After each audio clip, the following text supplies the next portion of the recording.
How can you trust yourself and know your worth in 3 steps? Hey, have you ever found yourself questioning your own decisions or constantly seeking validation from others? If so, you're not alone. In this video, I'll share 3 powerful steps to help you rebuild self trust, strengthen your relationship with yourself, and fully know your worth. It's time to stop doubting and start believing in your inner power.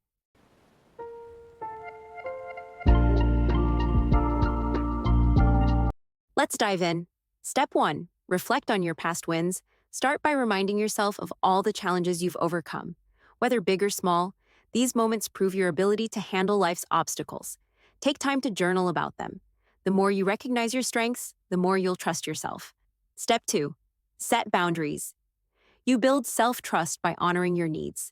Say no to what drains you and yes to what serves you. Setting boundaries with yourself and others shows that you value your time and energy. Step 3: commit to self care. Trusting yourself starts with showing up for yourself. Prioritize self care by doing things that nurture your mind, body, and soul. When you consistently care for yourself, you affirm your worth. If you found these steps helpful, make sure to hit the like button, subscribe, and share this video with someone who needs a confidence boost. Thanks for watching, and I'll see you in the next video.